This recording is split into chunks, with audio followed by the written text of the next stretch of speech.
Music artists and entrepreneurs, what's good? Mike Sarge here from MikeSarge.com, and unfortunately today I need to announce that this is going to be my last YouTube video, my very last video, mainly because of the fact that it's April 1st, which means it's April Fool's Day. Got him! Got him! Now, you know I had to mess with you guys a little bit, but hopefully you don't take it too personal.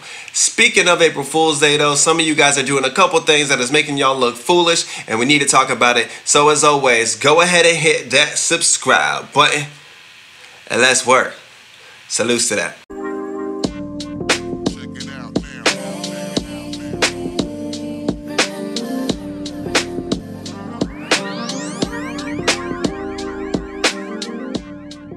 So because we're in the month of foolish things, I want to talk to you guys this month about myths that many of us believe when it comes to being a music artist, a singer, rapper, band, whatever. So this month I'm going to be talking about truths and myths, starting with the top things that get on my nerves, the top things that we all do that I'm just like, what is wrong with you? You looking mad foolish. And I figured, why not on April Fool's Day? Why not discuss this now? Alright, so one thing that I know for sure has a lot of y'all looking foolish is that many of you guys are not prepared. You're not showing up for certain situations. You're not showing up for certain sessions, events, whatever it is. You're not prepared. I don't know if you guys remember a time where you went to a meeting or you were in the classroom and someone was up presenting their project or their homework or whatever it is, and you could just tell they were not prepped to go. You feel me? Whether it's they were fumbling over their notes, they didn't really understand the pictures that they had, the graphs, the stats, whatever it is, whatever they were showing you, the examples didn't make no sense. You could tell they weren't prepared, and some of you guys are doing the same thing, whether it's you're hopping on stage, you really don't know the lyrics to your song because you just hopped out of the studio when there was really no rush. You could have just held back. You didn't have to let people hear that track right then and there, but many of you guys are not prepared. You're not showing up to the set with the right tracks. You're not showing up on time. There's just so many things you're just not prepared. You show up to the studio, you're not ready to record, you're fumbling over stuff, you're trying to change your mind last minute. You're not organized, you're not prepared. It's got you looking foolish. That's one thing just off the top of my dome that's got y'all looking crazy. Another thing is some of us are complaining about not getting support. Some of us are complaining about not having enough opportunities when those opportunities are actually being presented to us. So for example, last week I was a part of a meeting in which we were telling local creatives how they could apply for this festival. It's the biggest festival, the biggest event in my city. So what was I doing? So 2 weeks prior, man, I was inviting everyone. I was inviting musicians, I was inviting singers, bands, rappers, everything. I'm like, yo, come to this meeting. It's a free meeting. We're going to tell you how you can increase your chances of maybe even getting picked for this festival. You can have opportunity to get on stage. People that, don't know you, have never heard of you, they have the opportunity to get in front of them. And then it got to the day of, and at least the ones that I invited, many of them didn't even show up. But those will be the same people later to complain on social media that there's no opportunities and that there's clicks over here, clicks over there. No one's really looking out for the community. There's no support. There's no opportunities. Well, what about the opportunities that were presented to you that you knew about? Did you take advantage of them? So again, some of y'all looking kind of foolish because you're saying there's no support and you're saying there's no opportunities, but they right in your face and you're not taking hold of them. Number 3, this one is definitely a pet peeve of mine, and I don't know why I'm still talking about this.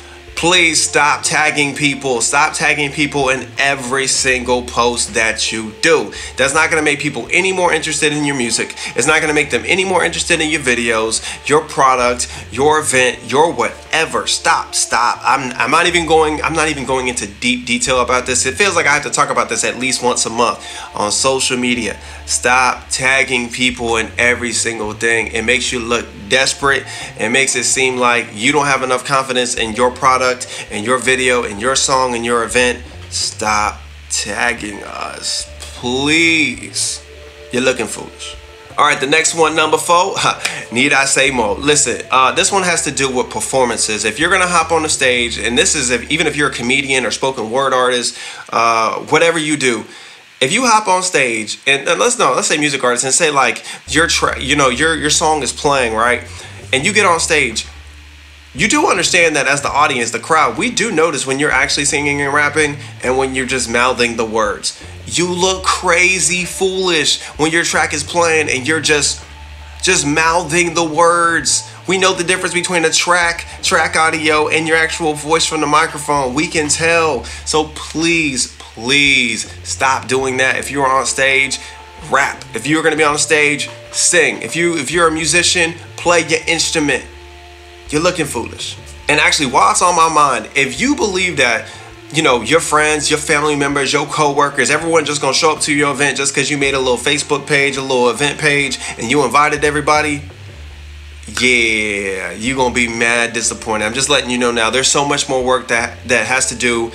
There's so much more work that goes into setting up an event and getting people there that has to do with being more personal than just sending an invite that you just sent to everyone else. Why should I come to your event? You sent that invite to 100 plus other people. Why should I come? What's the incentive for me coming outside of you being there?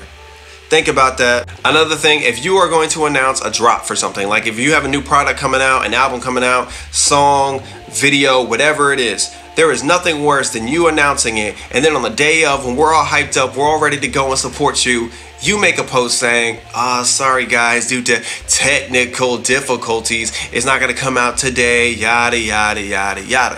When the truth is, it has nothing to do with technical difficulties, or it wasn't on iTunes or anything like that. It wasn't iTunes' fault. The truth is, you didn't prepare, and you try to send it to them last minute. You try to send it to Spotify and iTunes and Google Play and all these places last minute, and you didn't give them enough time to let it filter through and actually hit the store. And now you're trying to blame it on them for the reason why you weren't prepared. You look foolish. For those of us that are experienced, we know the real truth. Trust me, we know.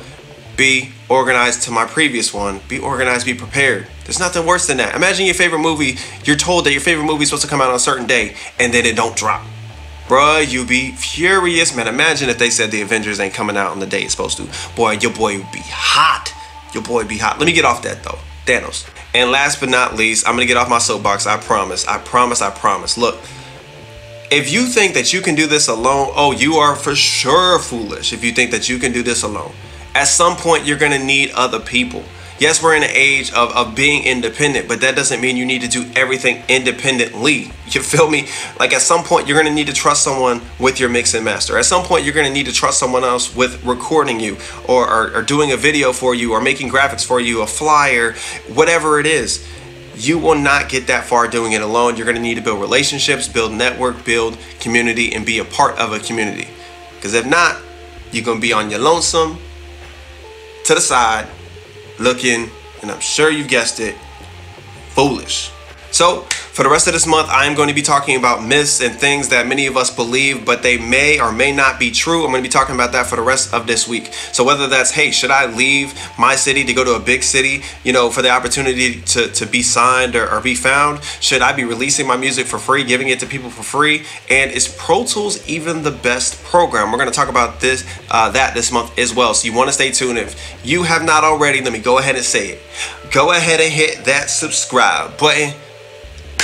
And as usual, be you, enjoy your life, live authentic. Salutes to that. I'll catch y'all later.